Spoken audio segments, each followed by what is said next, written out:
Em One Piece, todos os caminhos levam ao mesmo destino, a Grand Line. Não é apenas um oceano, é quase uma linha do destino que atravessa o planeta, guardando mistérios, perigos e o maior tesouro de todos, o One Piece. Desde o primeiro episódio, a Grand Line é apresentada como o maior desafio de qualquer pirata, um mar que não pode ser subestimado. Mas o que faz dela tão especial? Porque até os marinheiros mais experientes sentem medo só de ouvir esse nome. A resposta está em uma combinação de fatores que, curiosamente, também existem no nosso mundo. E é isso que torna a Grand Line fascinante. Por trás da fantasia, existem ecos da realidade. Se olharmos para a nossa história, grandes navegadores como Fernão de Magalhães ou Cristóvão Colombo levaram anos para atravessar oceanos. Eles enfrentavam mares desconhecidos, tempestades imprevisíveis e doenças que dizimavam tripulações inteiras. Muitos navios simplesmente nunca voltavam. Agora imagine multiplicar todos esses desafios por 10, adicionar monstros colossais, ilhas com climas absurdos e correntes que seguem uma lógica própria. Isso é a Grand Line. Então, surge a pergunta: se esse mar existisse de verdade, quanto tempo levaria para atravessá-lo? Meses? Anos? Ou será que, como tantos piratas da história e do próprio anime, a maioria jamais chegaria ao final da jornada? É importante lembrar que ela não é apenas uma rota marítima. Dentro do mundo de One Piece, ela é descrita como o mar mais perigoso do planeta, uma faixa que atravessa todo o globo, delimitada pela Calm Belt. Duas enormes zonas de águas paradas, sem ventos, onde monstros marinhos gigantes dominam. Isso significa que o simples ato de entrar na Grand Line já é por si só um feito quase impossível. E aí, quando você consegue entrar nesse mar, os desafios só aumentam. Diferente dos nossos oceanos que seguem padrões de ventos e correntes relativamente previsíveis, a Grand Line parece brincar com a lógica. Cada ilha tem um clima único e independente. É possível estar num calor, daqui a pouco você está numa nevasca. Enfim, essas características criam uma sensação de estabilidade constante, tornando a navegação quase que insana. Agora, quando a gente para lembrar da realidade, o Mar de Drake, no extremo sul da América, é considerado um dos trechos mais perigosos para navegadores, como ondas gigantes e ventos que mudam sem aviso. Há também o Triângulo das Bermudas, que é extremamente famoso. A diferença é que em One Piece isso não acontece de forma esporádica.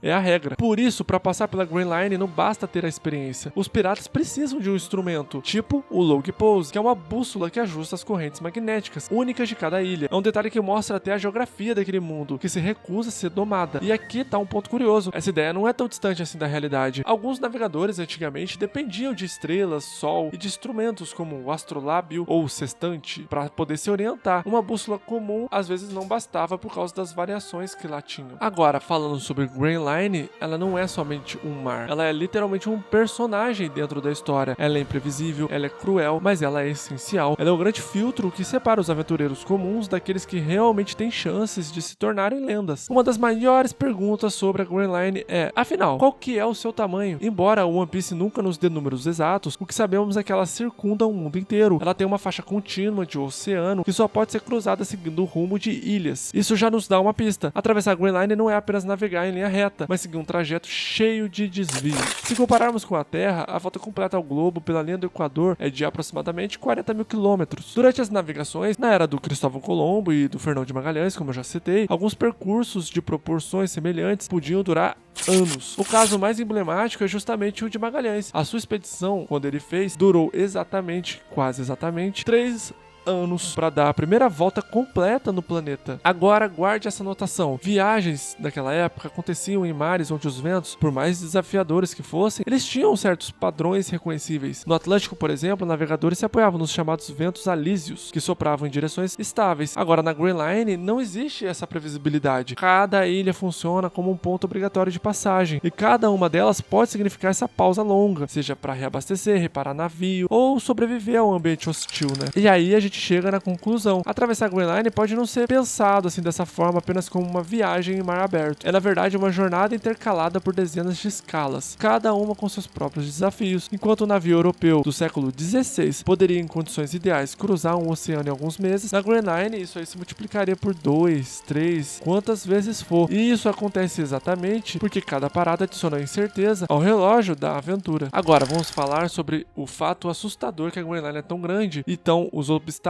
tornam a travessia muito pior. Diferente dos oceanos da Terra, que seguem padrões mais ou menos previsíveis, na Grand Line as regras parecem mudar a cada quilômetro. O primeiro inimigo é o clima. Ali o céu pode estar limpo, daqui a pouco pode virar um furacão, daqui a pouco pode vir ondas capazes de engolir montanhas. Isso pode parecer exagero, mas não é tão distante da realidade. No nosso mundo, por exemplo, as regiões como o Mar de Drake, como eu já citei, perto da Antártida, são conhecidas por tempestades repentinas e ondas de até 20 metros. Para um navio antigo, é sentença de morte. As correntes também não ajudam, elas mudam mudam sem aviso, levando vários navios inteiros para direções contrárias, como se o próprio oceano tivesse uma vontade própria. Alguns lugares da Terra são assim, como no Estreito de Malaca ou na costa da Noruega. Correntes traiçoeiras já colocaram fim a incontáveis expedições. A Grand Line leva esse conceito ao extremo. E claro, não dá para esquecer das criaturas marinhas. Em nosso planeta, baleias de 30 metros já impressionam, assim como as lulas gigantes que não perturbam o ser humano. Mas na Grand Line, monstros marinhos de proporções absurdas são regra, não exceção. Qualquer navio que se distraia pode acabar engolido em segundos. Agora, por fim, ainda existe o Calm Belt, que parece um mar tranquilo, que não tem vento, que as correntes são tranquilas. Ele é uma armadilha mortal. Navios à vela ficam parados, indefesos, cercados por criaturas gigantescas. E isso é um lembrete de que na Grand Line, até a calmaria pode significar perigo. Esses obstáculos mostram que a travessia não depende apenas de tempo ou habilidade da navegação. Depende de sobrevivência pura. E é justamente essa imprevisibilidade que transforma cada jornada nesse mar em uma roleta russa, onde a sorte pode ser tão importante quanto a coragem. Tá, tudo bem, a gente falou bastante informação aqui, mas, enfim, quanto tempo leva para atravessar a Grand Line se ela existisse de verdade? Vamos parar para analisar a Terra como referência. Dar a volta completa no planeta de navio à vela em condições ideais pode levar alguns meses. Porém, quando falamos das expedições históricas, a gente pode ver que o tempo se estendia muito. A viagem de Fernão de Magalhães, por exemplo, durou quase 3 anos até concluir a primeira circunnavegação. E isso sem os monstros marinhos, as ilhas congeladas, os vulcões, entre outras coisas que mudam o rumo do nada. Na Grand Line, o trajeto não é contínuo. Cada ilha apresenta uma parada obrigatória. Algumas poderiam ser rápidas, apenas para reunir os suprimentos. Outras, muito mais longas, exigindo reparos, adaptações ao clima, ou mesmo batalhas pela sobrevivência. Se pensarmos de forma otimista, uma tripulação poderia gastar de 3 a 6 meses. Porém, quando a gente para analisar as pausas forçadas, as doenças, as tempestades, ataque de monstros, com certeza se multiplicaria por 2, 3 e assim vai. Agora vamos falar de algo mais realista. Atravessar a Grand Line poderia levar não menos que alguns anos, talvez 3, talvez 5 ou até mais. Isso considerando que o navio conseguisse sobreviver a viagem inteira, o que no nosso mundo já seria impossível e improvável. Esse tempo prolongado, no entanto, não é apenas uma questão de calendário, ele se torna parte da própria identidade da Grand Line, um oceano que não se mede em dias ou meses, mas em gerações. E já que você chegou até aqui, que você encontrou o One Piece, navegando comigo por essa travessia, eu tenho o pedido, deixa o like para fortalecer essa tripulação e se inscreve aqui no canal para continuar explorando mais curiosidades e a gente continuar pensando mais sobre o mundo dos animes. Me diz também nos comentários, se a Grand Line existisse de verdade, quanto tempo você acha que levaria para atravessá-la? Meses? Anos? Ou você acha que ninguém sobreviveria até o final? Eu quero ver a opinião da minha tripulação, então por favor, deixa aqui embaixo o que você acha. Nos vemos no próximo vídeo. Valeu, tamo junto!